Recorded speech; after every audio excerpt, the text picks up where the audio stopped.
Hey guys, Footy Manager TV here. Welcome to episode number 19 on my FIFA 15 Road to Glory with Shrewsbury. And today we have a huge game. It's away from home against Burnley in the FA Cup. Burnley, a Premier League team. We have an opportunity to compare ourselves here. I have a chance to see if I can compete. I can see the kind of changes I need to actually compete once I get to that level, because I do intend to. And of course now, doing this style post-commentary, I made a video last week saying that about my FIFA 15 career modes. Going forward from now, I want to do post-commentaries. I feel my videos will be a better quality and obviously more well-thought-out commentaries and all that kind of stuff. It'll be more of a story style, and that's what I want to bring to YouTube. I always wanted to do that. I strayed away from that for a while, doing obviously live episodes in that, and it's been all about my reactions. But I want to kind of bring it back from that, and make it more about like what I started with YouTube and my intentions. I want to bring I want to produce a good story of my career modes and hopefully long ones from now. This one and my Inter one, I have big intentions, especially this one. Oh man, I would love to get to the Premier League and get to the Champions League and win it. That would be a great story and probably will cap off my best career mode, to be honest. And it will be a great stepping stone to go into FIFA 16 to continue that form of a good series, hopefully. Hopefully it goes to plan anyway. We'll see how it goes down. But for now, we've got to focus in the present. Wow. FA Cup against a Premier League team. I'm really excited about this, and I've got to say about doing post commentaries now. When I made that video last week, you guys supported that decision, so I really appreciate that. Like, you guys are the best, to be honest. I was pretty stressing about it. I was stressing about it a lot, pretty much, and I was scared almost. Sometimes I get scared on the feedback when you want to change something, but the majority of you guys, like probably 99.9% of people, really supported that. So I really appreciate you guys. And with the amount of people who watch my videos, I really have a low amount of people that don't like them or like troll and that kind of stuff. There's really, if in the grand scheme of things, there's not too many of those. So yeah, I really appreciate that from you guys. A lot of you guys seem to enjoy the content, and I'm just about improving it from here on out. So hopefully that will be the case. But here, Enyi, I believe that's how you say his name now. I checked it out actually after a comment someone left, and here's that man I talked about in action, Clinton Enyi.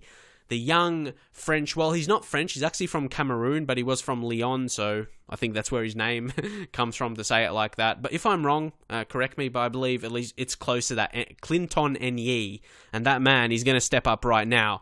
Hopefully, I won't stuff up on the penalties. I've been pretty good lately with penalties. If you watch my inter-career mode, I usually put it home with Podolski or someone. But Enyi, with 55 penalty taking, can he do the same? Is he going to hit it in the green? He does. Is he going to do the next step? He does. Puts it home, 1-0, and we're suddenly leading away against Burnley, a Premier League team. We're going to have to hold on to it, though, for sure. They're probably going to score a goal. But what a start. And it wasn't just, taking the penalty. It was how Enyi won it. Or Enyi. The dribbling is such a facet of his game. His pace and his dribbling. He's not just a pacey player. He can only get so far with pace, but he's actually got dribbling ability, and he's hard to come up against, as you saw there. We won the penalty, so it was very good. But here, Taylor has a chance for Burnley, heading towards half-time, but he couldn't quite put that home. But now for us, it's Enyi again. Gets past with ease. Is he going to get another penalty? He doesn't. He takes the shot near post. Tom Heaton makes the save, the former Manchester United youth player. And it's Danny Ings to strike one. Ings was close with that one. I was shitting myself there, to be honest. I thought that was going in the back of the net. The power. It looks a bit, obviously, slower in slow motion on the highlight. Yeah, but he's a good striker in FIFA, and I was very scared there. But again, Clinton Enyi gets past. All he has to do, finish it. But look at that. Come on. I don't know why, but when I was playing that right there, it just felt delayed on the shot, and you could probably tell it, like, why isn't he shooting? Yeah, obviously I pressed shoot, and it just didn't shoot for whatever reason. He just lets off another one. Clinton Enyi, he just wants to show me he's a talent. I can obviously I'm playing this, so I'm using him pretty effectively. But look at that. This is probably one of the most beautiful headers from a corner you are ever going to see. That was from Granderson, the centre-back. Look how perfect that was in the corner. No goalkeeper is ever going to save that. Look how perfect in the corner. And that was fading to the left as well. So it was, curling to the left. No goalkeeper can ever save that.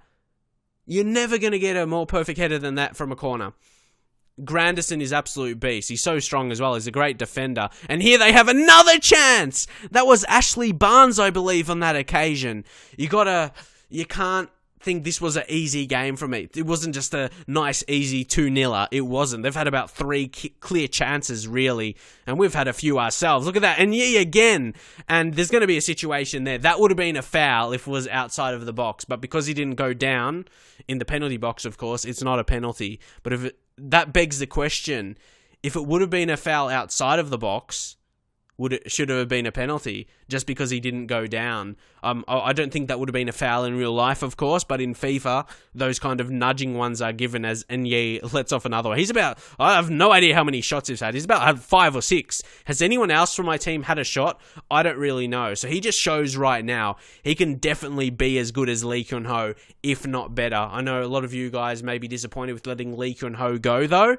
That's something you got to think about. And I still have money, because don't forget, I inquired about Nye, and they came back with that 0. They just wanted 0 from the inquiry, which you can get this year in FIFA 15. Get some guys for cheap. They had another chance there, but blazed away from Ings as they were begging for a late chance. We're going to win here. We're going to advance against Burnley in the FA Cup. I still can't believe it. It's not processing in my mind right now, but that's the situation. It was a fantastic performance. Of course, winning an early penalty was always going to help, but yeah, that took skill. It wasn't just a stupid error.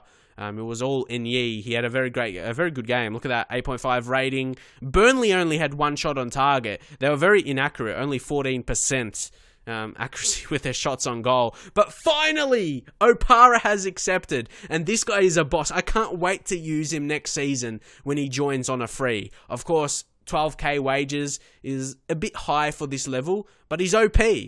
Like his name, Opara. Oh man, I can't wait to use him. At the back, he's going to stop so much because he's so quick, but he's strong as well. He's a guy, of course, he'll be a low-rated player for the Premier League level, but he'll be able to defend those kind of players, and those are the kind of players I need, and he's a perfect age. Well, I suppose a perfect age might be like under 25, of course, maybe 20, like as a young player, can play 10 years or whatever, but his experience at 25, he's still got a decent amount of time at his best, like 5 seasons.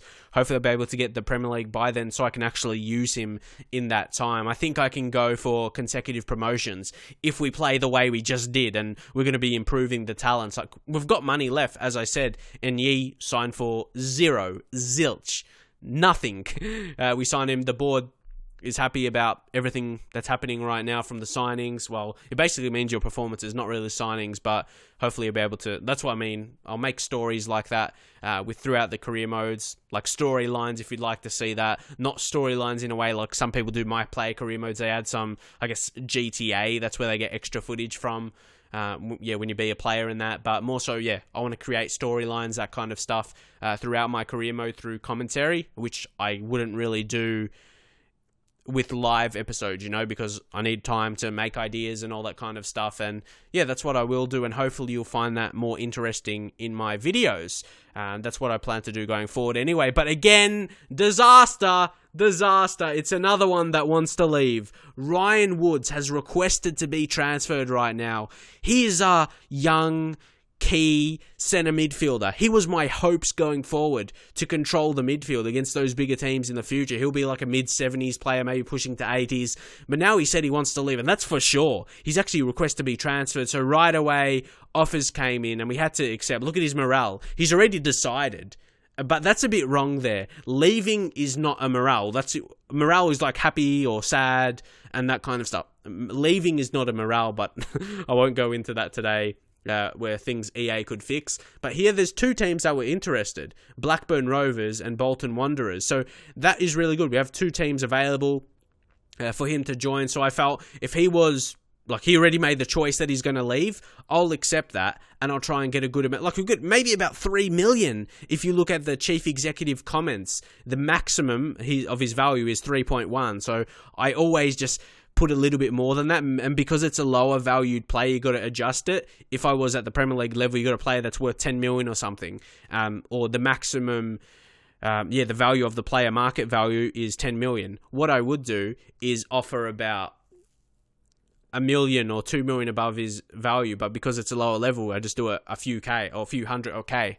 Like 100k or 200k more. And you saw the Bolton Wanderers accepted, I think it was the 3.1, and that was accepted. And now, like, that's already one offer accepted. So I thought I might as well do the same because, yeah, one of the contracts, he just may not want to go to them. So you got 2 in there for 3.1 million. If that accepts, man, I'd be ecstatic with that. Of course, Ryan Woods is a great player. He's only worth, or his actual value in the game is 500k. So you think I can technically get someone better. So you're going to see the options coming in the next episode. Hopefully we'll be able to sign someone good that can make a difference.